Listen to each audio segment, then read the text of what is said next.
നമസ്കാരം. പാലക്കാട് ഉപതെരഞ്ഞെടുപ്പിന് പിന്നാലെ UDF അവിടെ SDPI വെൽഫെയർ പാർട്ടി തുടങ്ങിയ രാഷ്ട്രീയ പാർട്ടികളുടെ അല്ലെങ്കിൽ കക്ഷികളുടെ വോട്ട് വാങ്ങി എന്നതുമായി ബന്ധപ്പെട്ടുള്ള ഒരു ആരോപണം ഇപ്പോൾ കൊഴുക്കുകയാണല്ലോ.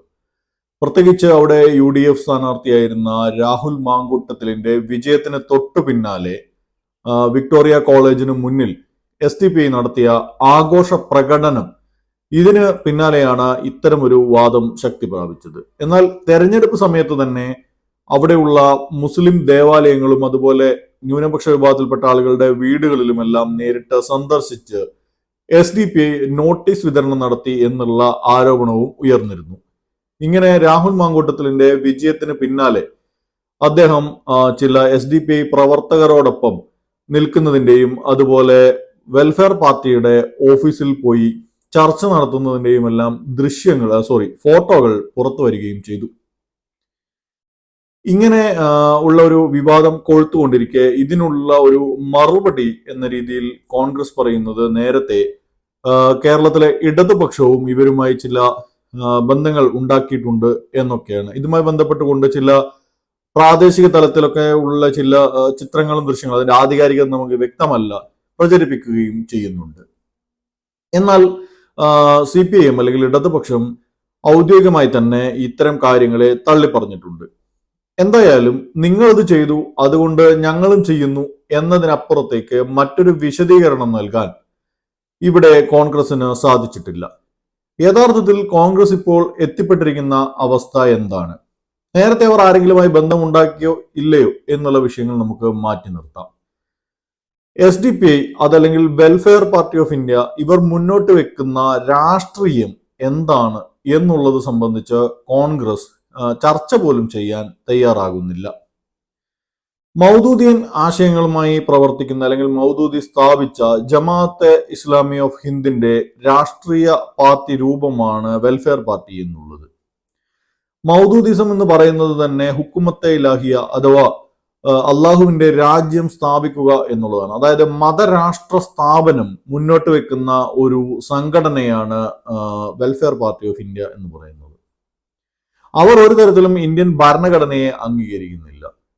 അത്തരത്തിലുള്ള ഒരു വിഭാഗവുമായി എങ്ങനെയാണ് കോൺഗ്രസിന് ചേരാൻ കഴിയുക, ഔദ്യോഗികമായി ചർച്ചകൾ നടത്തി വോട്ടുകൾ വാങ്ങാൻ കഴിയുക എന്നുള്ളത് സംബന്ധിച്ചുള്ള ഒരു വിശദീകരണവും ഇതുവരെയായി കോൺഗ്രസ് നൽകിയിട്ടില്ല. ഇനി SDPIയുടെ കാര്യം എടുക്കാം. SDPI ഒരു കഴിഞ്ഞ കുറച്ചു കാലമായി ഒരു പ്രത്യേക സാഹചര്യത്തിലൂടെയാണ് അവർ കടന്നു പോകുന്നത്. കാരണം അവരുടെ മാതൃരൂപമായ, അവരുടെ യഥാർത്ഥ സംഘടന ബാക്ക്ബോണായ പോപ്പുലർ ഫ്രണ്ട് ഓഫ് ഇന്ത്യ നിരോധിക്കപ്പെട്ട് കഴിഞ്ഞിരിക്കുന്നു. അതിന് പിന്നാലെ പോപ്പുലർ ഫ്രണ്ടിന്റെ പ്രവർത്തകരെല്ലാം തന്നെ നിലവിൽ SDPIയുടെ പ്രവർത്തകർ എന്ന രീതിയിലാണ് അറിയപ്പെടുന്നത്. ഇത് കേവലം ഒരു അവർ പറയുന്നത് പോലെ ഭരണകൂടം അവരെ ഇരയാക്കി എന്നുള്ളതല്ല, മറിച്ച് വ്യക്തമായ ചില ചോദ്യങ്ങൾ, ഉദാഹരണങ്ങൾ എന്നിവ നമ്മുടെ മുന്നിൽ നിൽക്കുന്നുണ്ട്. പ്രത്യേകിച്ച് കോൺഗ്രസിനെ സംബന്ധിച്ച് അവിടെ തൃശ്ശൂരിലൊക്കെ ചാവക്കാട് പുന്നനൌഷാദ് വധം അങ്ങനെയുള്ള ചില കാര്യങ്ങളിലെല്ലാം തന്നെ SDPI പ്രതിക്കൂട്ടിൽ നിൽക്കുന്നുണ്ട്.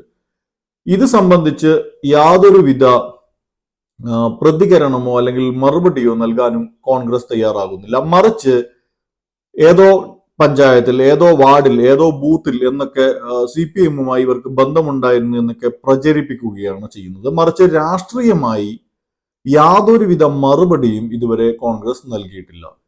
കേരളത്തിന്റെ ചരിത്രം എടുത്ത് നോക്കിയാൽ തന്നെ മാധ്യമങ്ങളുടെ മുന്നിലോ എല്ലാം തന്നെ ഒരിക്കൽ പോലും കോൺഗ്രസ് അക്കൗണ്ടബിൾ അല്ല, അവർക്ക് മറുപടി പറയേണ്ട കാര്യമില്ല. എങ്കിൽ പോലും ഈ രാഷ്ട്രീയ സാഹചര്യം കൃത്യമായി വിശദീകരിക്കാൻ കോൺഗ്രസ് ബാധ്യസ്ഥരാണ്. കാരണം ഒരു ഭാഗത്ത് ഇവർ ഇത്തരം വിഭാഗങ്ങളുമായി ചേർന്നുകൊണ്ട് വോട്ടുകൾ സ്വരൂപിക്കുന്ന ഒരു പ്രവണത ഉണ്ടാകുമ്പോൾ സ്വാഭാവികമായും അത് മറ്റൊരു വശത്ത് മറ്റൊരു രീതിയിൽ വോട്ടുകൾ ഏകോപിപ്പിക്കുന്ന ഒരു സാഹചര്യം ഉണ്ടാവും. യഥാർത്ഥത്തിൽ നോക്കുകയാണെങ്കിൽ കോൺഗ്രസ് ലക്ഷ്യമിടുന്നതും അതാണ്. അതായത് കേരളത്തിലെ ഇടതുപക്ഷ ഭരണത്തെ അവസാനിപ്പിച്ചുകൊണ്ട് കേരളത്തിൽ അധികാരത്തിലെത്തണം. ഒപ്പം തന്നെ കേന്ദ്രത്തിലേക്ക് നടക്കുന്ന, അതായത് ലോക്സഭയിലേക്ക് നടക്കുന്ന തെരഞ്ഞെടുപ്പിൽ കേരളത്തിൽ നിന്നും എല്ലാ സീറ്റുകളിലും വിജയിക്കണം. ഇതാണ് കോൺഗ്രസ് ലക്ഷ്യമിടുന്നത്. ഇതിനായി കണ്ടെത്തിയിട്ടുള്ള ഒരു ഷോർട്ട് കട്ട് രാഷ്ട്രീയമാണ് നിലവിൽ അവർ പ്രയോഗിച്ചുകൊണ്ടിരിക്കുന്നത്. അതായത് ഞങ്ങളാണ് ഇവിടെ BJP-ക്കെതിരായി നിൽക്കുന്നത്, അതായത് കേന്ദ്രത്തിൽ BJP-ക്കെതിരായി നിൽക്കുന്നത്, ഞങ്ങൾ വന്നാലേ ശരിയാവൂ എന്നുള്ള രീതിയിലുള്ള ഒരു ഒരു വികാരം ഇതിനോടകം തന്നെ കേരളത്തിലുണ്ട്. അതാണ് കഴിഞ്ഞ 2 ലോക്സഭാ തെരഞ്ഞെടുപ്പുകളിലായി കോൺഗ്രസ് നേടിയിരിക്കുന്ന വലിയ വിജയം. അതോടൊപ്പം തന്നെ ഇവിടെ രാഹുൽ ഗാന്ധിയും അതുപോലെ അദ്ദേഹത്തിന്റെ അനുജത്തിയും എല്ലാം ഇവിടെ നിന്ന് മത്സരിച്ച് ദേശീയ രാഷ്ട്രീയത്തിലേക്ക് പോകുന്ന അല്ലെങ്കിൽ പാർലമെന്റിലേക്ക് പോകുന്ന ഒരു സാഹചര്യവും രൂപപ്പെട്ടിട്ടുണ്ട്. ഇതേ സാഹചര്യത്തെ കേരളത്തിന്റെ, അതായത് നിയമസഭാ ഇലക്ഷനിലേക്ക് കൂടി സന്നിവേശിപ്പിക്കാനാണ് കോൺഗ്രസ് ശ്രമിക്കുന്നത്. അത് എങ്ങനെയാണെന്ന് നോക്കാം. അതിനാദ്യമായി അവർ ഉപയോഗിക്കുന്നത് നേരത്തെ തന്നെ ജമാഅത്തെ ഇസ്ലാമി ആരംഭിച്ചു വെച്ച ഒരു ക്യാമ്പയിനാണ് CPIM സമം RSS. അങ്ങനെ പറഞ്ഞു വെച്ചുകൊണ്ട് ഇവിടെ RSS വരാൻ പോകുന്നു, കേരളം ഉടൻ തന്നെ BJP ഭരിക്കും, കേരളത്തിൽ നിറയെ സീറ്റുകൾ BJP നേടും എന്നുള്ള ഒരു തോന്നൽ നിർമ്മിച്ചെടുത്തുകൊണ്ട് അത് ഇതിനോടകം തന്നെ ഒരു സൃഷ്ടിക്കാൻ അവർക്ക് സാധിച്ചിട്ടുണ്ട്. കാരണം കോൺഗ്രസ് വോട്ടുകളിലാണ് തൃശ്ശൂരിൽ സുരേഷ് ഗോപി MP ആയിരിക്കുന്നത് എന്നതുകൂടി ഇതോടൊപ്പം ചേർത്ത് വായിക്കുക. ഇങ്ങനെ ഒരു ഫീൽ ക്രിയേറ്റ് ചെയ്തുകൊണ്ട് കേരളത്തിലെ ന്യൂനപക്ഷങ്ങളെ ഒന്നാകെ പരിഭ്രാന്തരാക്കിക്കൊണ്ട് ഒരു സംഘപരിവാർ ഭീതി നിർമ്മിച്ചെടുക്കുക. അതിനുവേണ്ടിയാണ് ജമാഅത്തെ ഇസ്ലാമിയെയും SDPയെയും എല്ലാം കോൺഗ്രസ് ഉപയോഗിക്കുന്നത്, അതല്ലെങ്കിൽ SDPയും ജമാഅത്തെ ഇസ്ലാമിയും കോൺഗ്രസിനെ ഉപയോഗിക്കുന്നത്. ഇങ്ങനെ രൂപപ്പെടുത്തി എടുത്തിട്ടുള്ള ഒരു സാഹചര്യത്തിൽ കേരളത്തിലെ മതേതര ന്യൂനപക്ഷ വോട്ടുകളെ തങ്ങൾക്ക് അനുകൂലമായി ഏകോപിപ്പിച്ചുകൊണ്ട് വരുന്ന നിയമസഭാ തെരഞ്ഞെടുപ്പിൽ ജയിക്കാം എന്നുള്ള ഒരു ആസൂത്രണത്തിലാണ് കോൺഗ്രസ് നിൽക്കുന്നത്. എന്നാൽ ഒരിക്കൽ പോലും ഒരു വർഗീയതയെ നേരിടാൻ, അതിന് ന്യൂനപക്ഷ വർഗീയതയായിക്കോട്ടെ ഭൂരിപക്ഷ വർഗീയതയായിക്കോട്ടെ, ഒരു വർഗീയതയെ നേരിടാൻ മറ്റൊരു വർഗീയതയെ കൂട്ടുപിടിക്കുന്നത് ഒരു വലിയ വിനാശകരമായ ഒരു അവസ്ഥയിലേക്ക് കൊണ്ടുവന്ന് എത്തിക്കാനേ ഉപകരിക്കൂ. എന്തായാലും ഇപ്പോഴത്തെ അവരുടെ രാഷ്ട്രീയ നീക്കം ഭാവിയിൽ എങ്ങനെയാണ് അവരെ തന്നെ ബാധിക്കാൻ പോകുന്നത് എന്നുള്ളത് കാത്തിരുന്ന് കാണാം. നന്ദി, നമസ്കാരം.